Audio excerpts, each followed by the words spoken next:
ठरलं तर मग या मालिकेच्या येणाऱ्या भागामध्ये आपण पाहणार आहोत की इथे दामिनी वकीलने साक्षी शिकरेची केस घेतली होती। तेव्हा मी पण तिला बोलत असतो की तुम्ही काय करून माझ्या मुलीला वाचवा आणि काही पण करून तिला जेलमधनं बाहेर काढा। तेव्हा दामिनी वकील महिपंतला बोलते तुम्ही मला सांगू नका कशी केस लढायची कशी नाही ती। ज्यावेळी विलासचा खून झाला तेव्हा प्रियाने असं सांगितलं की साक्षी तिकडे नव्हतीच, पण मधुभाऊचं बोलणं साक्षीनेच खून केला आहे। पण इथे मधुभाऊच्या बोलण्यावर विश्वास ठेवला जात नाही, प्रियाच्या बोलण्यावर विश्वास ठेवला जातोय। कारण की प्रिया ही गुन्हेगार आहे, साक्षीची मैत्रीण आहे। साक्षीकडून तिने हवा तेवढा पैसा घेतला आहे आणि सीसीटीव्ही फुटेजद्वारे अर्जुनने सिद्ध केले असते की साक्षी आणि प्रियाची मैत्री अगोदरपासूनच आहे। आणि प्रिया मधुभाऊंना बोलत होती की वात्सल्य आश्रम विकून टाका आणि हवे तेवढे पैसे घ्या आणि त्यांना ही जागा देऊन टाका। आणि प्रियाच बोलत होती की वात्सल्य आश्रम विकून टाका, हवे तेवढे पैसे देतील। तेव्हा ती चित्रपटाला न जाता पोटात दुखी म्हणून सांगून ती आश्रमात आली आणि तिकडे पेपर शोधाशोध करायला लागली। आणि तेव्हाच तिथे मधुभाऊंचा येणं झाला आणि मधुभाऊ पेपर द्यायला तयार नाही। आणि तेव्हा साक्षी शिकरे यांनी मधुभाऊंना बंदुकीची गोळी मारण्याचा प्रयत्न केला होता, पण ती चुकून गोळी विलासला लागली। ते आता अर्जुनने सिद्ध केलेलं असतं, पण साक्षी मानायला तयार नाही। ती सांगते हे सगळं खोटं आहे। तेव्हा जे अर्जुन बोलतो कोर्टात जेव्हा पुरावे आणले ते सगळे खोटे होते आणि आम्ही सगळे खरे पुरावे आणले आणि तुम्ही खोटे पुरावे आणले ते आम्ही कोर्टाला सिद्ध करून दिले। तेव्हा अर्जुन बोलतो तुम्ही वात्सल्य आश्रमात नव्हता तेव्हा 2 तास कुठे होता ते सांगा। तेव्हा महिपतने दामिनी वकीलला सांगितलं की ते 2 तास सांगा की ती त्या मित्रांबरोबर गेली होती तिच्या। तेव्हा दामिनी वकील बोलते तुम्ही आधीच असं सांगितलं असतं तर हे एवढं झालं नसतं आणि तुम्ही अर्थ विचारायला भाव म्हणून आणलं आणि त्याला हेच वेगळा करून टाकला। पण त्याच्या आधीच त्यांनी साक्षीने सांगितलं असतं की माझा बॉयफ्रेंड होता, मी त्याच्यावर फिरायला गेली होती, पण ही आता ही अशी वेळ आली नसती। पण तुम्ही आता बॉयफ्रेंडचं नाव घेतलं तेव्हा समजा केस तुम्ही हारला समजा। साक्षी शिकरे सांगते की साक्षीने हे सगळे खोटे पुरावे कोर्टात सादर केले, पण तिची मी अगोदर वकील असते तर मी तिला हे पुरावे सादर करता आले यायची गरज नव्हती, ते पुरावे सादर करायची गरज नव्हती। पण तिच्या बचावासाठी ती बोलली होती, पण हे तिने कोर्टात का केलं असं मला समजत नाही। तेव्हा दामिनी वकील साक्षीला सांगते तू जे आहे ते खरं सांगत जा। त्यामुळे आता साक्षी आणि दामिनीचा प्लॅन बी तयार होतो। तेव्हा साक्षी सांगते मला पवार वकीलच बोलले होते या केसमध्ये खोटं बोला तर तुम्ही वाचाल। दामिनी वकील कोर्टात सांगतात जजला की पवार वकील हे भ्रष्ट वकील होते, त्याने माझ्या आशिलेला योग्य ते मार्गदर्शन न देता चुकीचे मार्गदर्शन दिले होते त्यामुळे हा सगळा प्रकार घडला होता।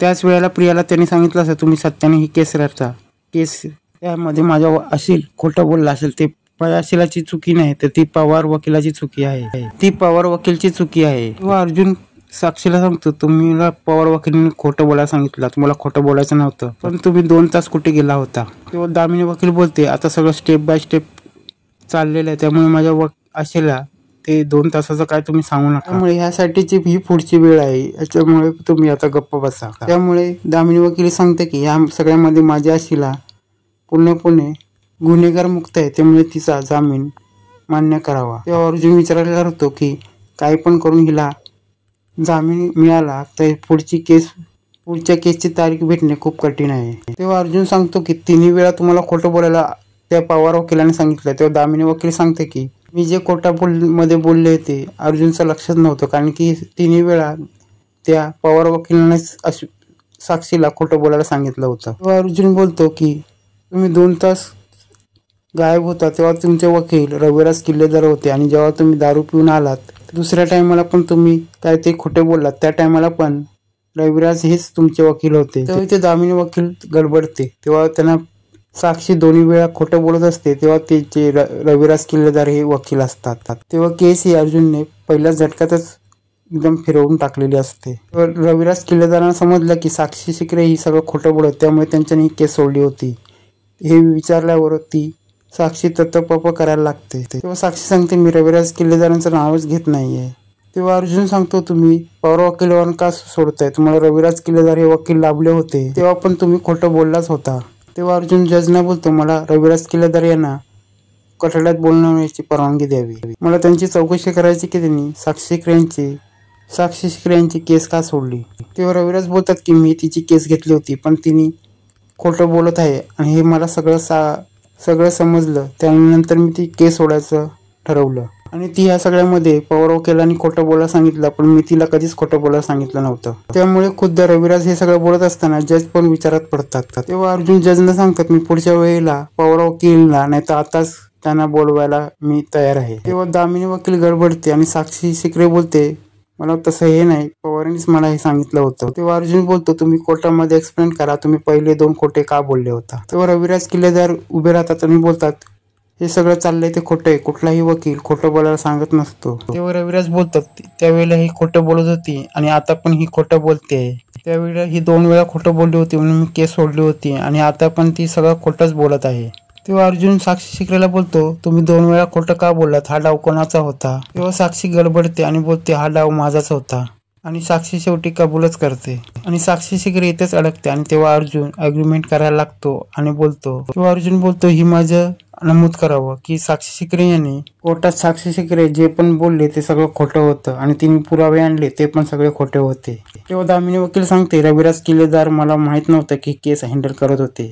आणि दामिनी वकील सांगते, रविराज किल्लेदार ही खूप मोठे वकील आहे मला माहिती आहे, त्यामुळे मला या केसची माहिती घेण्यास खूप थोडा वेळ द्यावा, कारण की दामिनी वकिलाकडे काहीच बोलण्याचा पॉइंट नसतो. तेव्हा अर्जुन सांगतो, जज नाही स्वतःच बोललेत, 2 वेळा खोटं बोललेत.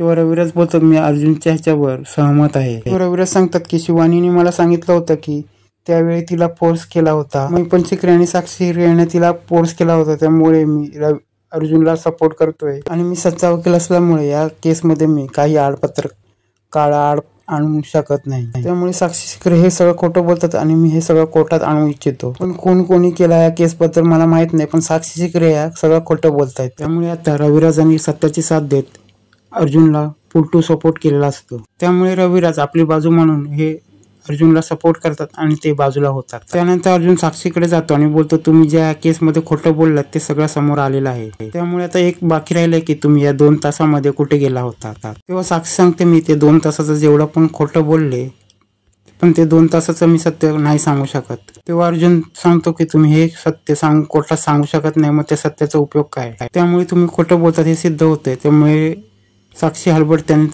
पप करायला लागते. तेव्हा साक्षी दामिनी वकीलकडे बघते आणि बोलते, तुम्ही बोला ना दामिनी वकील. तेव्हा दामिनी वकील बोलते, मी काही बोलू शकत नाही आणि तुम्ही कोर्टाची दिशाभूल करत असाल तर मी तुम्हाला साथ देऊ शकत नाही. आणि दामिनी वकील जजकडून वेळ मागते की मला या केसमध्ये थोडा वेळ द्यावा, कारण की या केसचा मी चांगला अभ्यास करीन. त्यामुळे मी ॲडव्होकेट पवार वकिलांना भेटून या केसबद्दल माहिती घेईन, कारण की मी घाई गडबडीने ही केस हाती घेतली होती. तेव्हा अर्जुन चिडतो आणि बोलतो, जज मला हे 2 तासाचं सत्य मला जाणून घ्यायचं आहे. तेव्हा दामिनी वकील बोलते, माझी आशीला आता काहीच बोलू शकत नाही, तिच्या बरोबर काय काय झालं, किती फ्रॉड झालं हे मला जाणून घ्यायचं आहे आणि त्यासाठी मला कोर्टाने वेळ द्यावा. पण दामिनी वकीलने कोर्टात वेळ घेतलेली असते, पण रविराज किल्लेदारांनी अर्जुनला साथ देत साक्षी शिकरेला खोटं पाडलेलं असतं. पण आता दामिनी वकीलने वेळ मागून आता नवीन कटकारस्थान करणार का, हे पुढे पाहणे रंजकच होणार आहे.